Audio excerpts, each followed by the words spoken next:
Lover's Moon, a novel by Mark Leslie and Julie Strauss, read by the authors.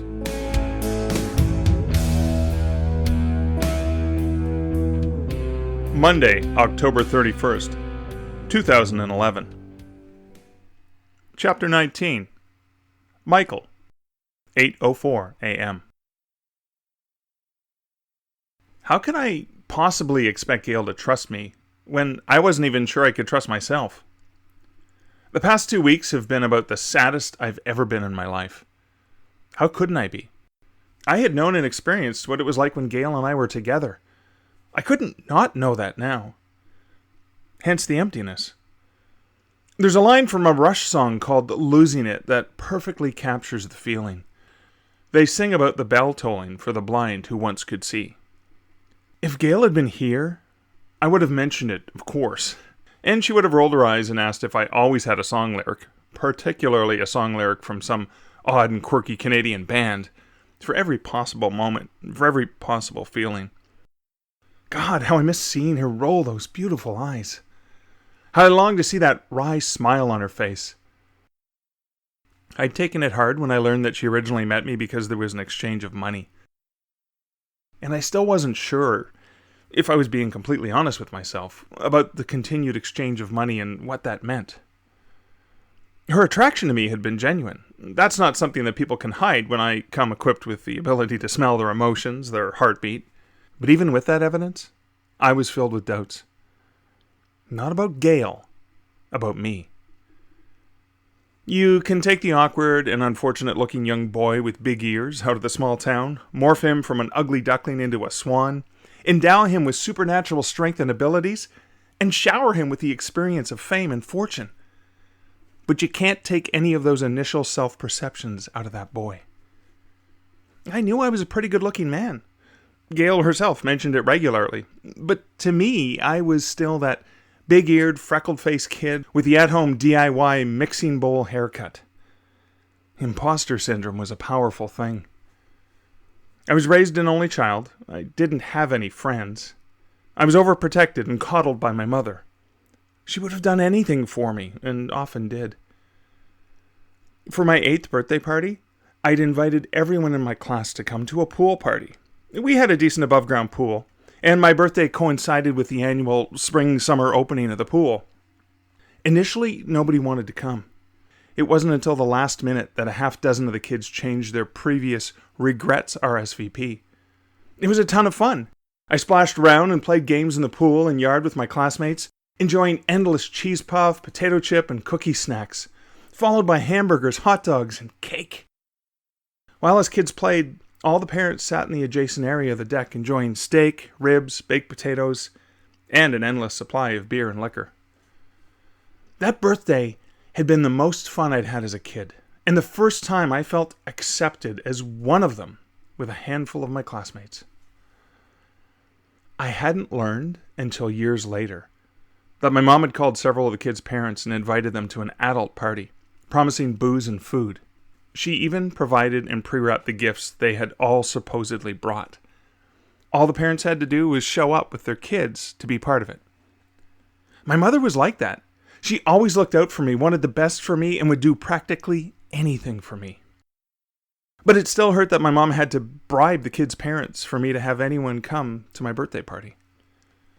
My dad, who seemed to resent how babied I was, did his best to compensate for my mom's exuberance. He was mostly distant and seemed to engage with me only when it was time to point out unmasculine traits or how ugly I was.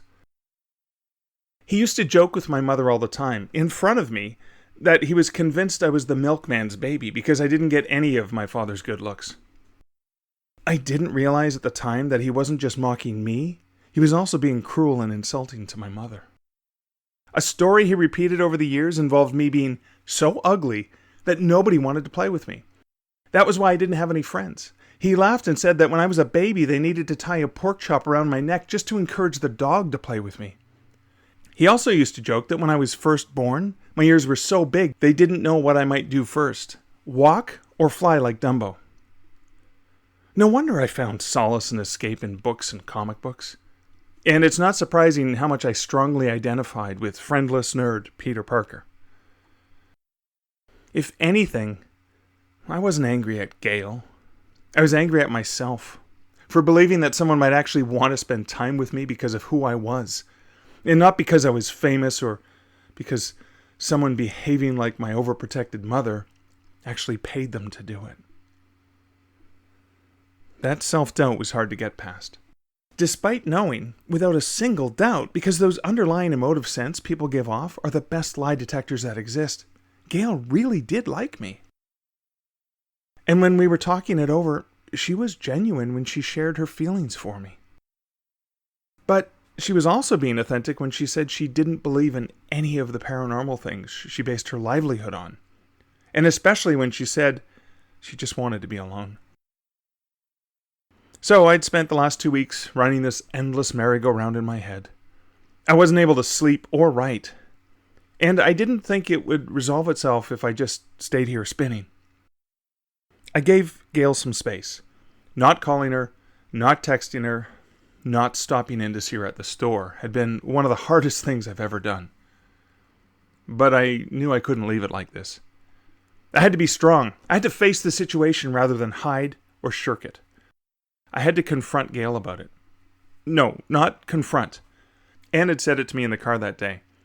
This isn't a confrontation. This is sharing. This is making yourself vulnerable to someone you really care for. I would be sharing the truth with Gail in an open and vulnerable way. She might laugh, but also Anne reminded me that she might not. There's a chance she will believe you, Anne said, but it's not fair for you to not give her that chance. You're taking that option away from her. It wasn't fair for me to take that option away from her. I was no better than my mother when she lied and tried to protect me from reality. I had to take that chance, find a way to tell her the truth, to let her know how I felt about her, and that I was okay being 100% vulnerable with her. 2:24 p.m. The surprise radiating off Gail was twofold. Part of it was that I walked into her store after 2 weeks of absolutely no contact, not a single word. The other was what I was wearing and carrying through the front door. I'd found a werewolf costume consisting of an open red plaid button-down shirt that showed off a padded furry chest and stomach, hairy forearms, and paws. I wore the full head mask, but had strategically cut the snout and eye area to show my face. In addition, I'd used black and brown makeup on my nose. I carried a large boombox with a cassette tape in it, all queued up to a song I had selected.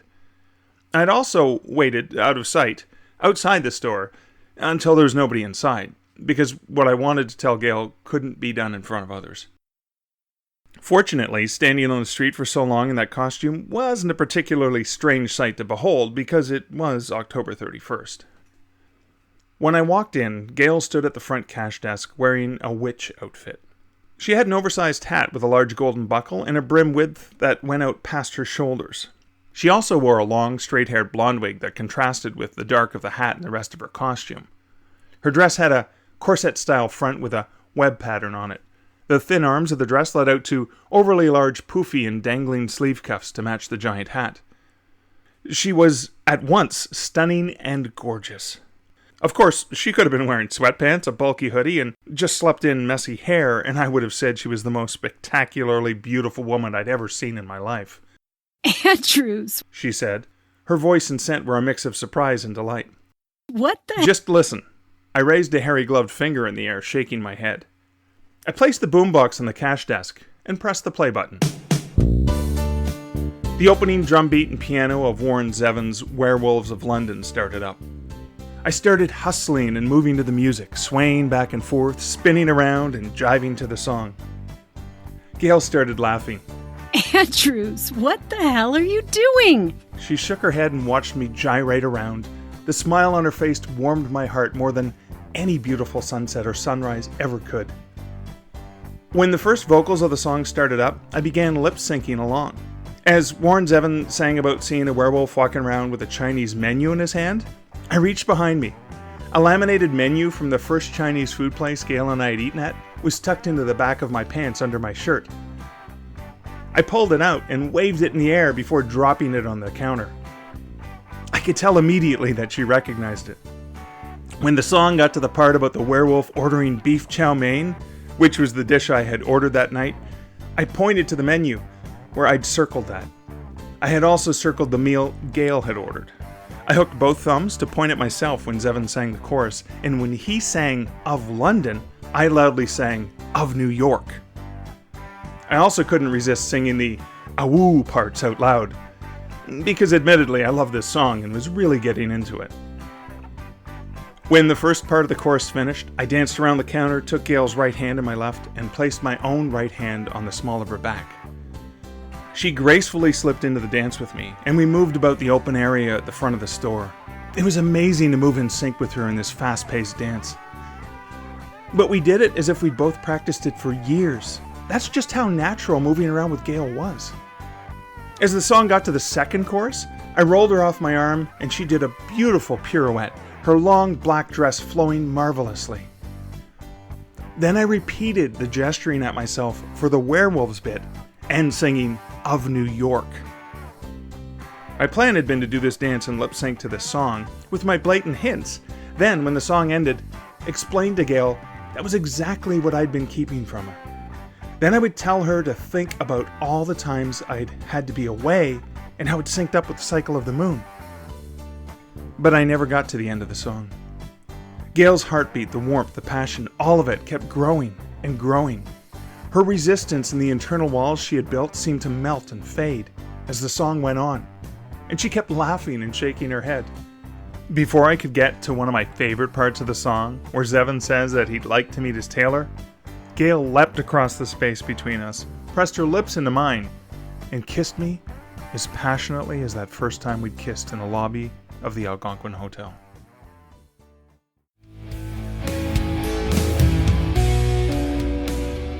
You've been listening to Lover's Moon, a paranormal romantic comedy by Mark Leslie and Julie Strauss.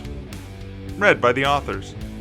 Lover's Moon is book 5 in the Canadian Werewolf Series, published by Stark Publishing and available in print, ebook, and audiobook. The music used in this production, Waltz Primordial by Kevin MacLeod featuring Alexander Nakarada, was licensed via Incomptech.com and is copyrighted by Kevin MacLeod.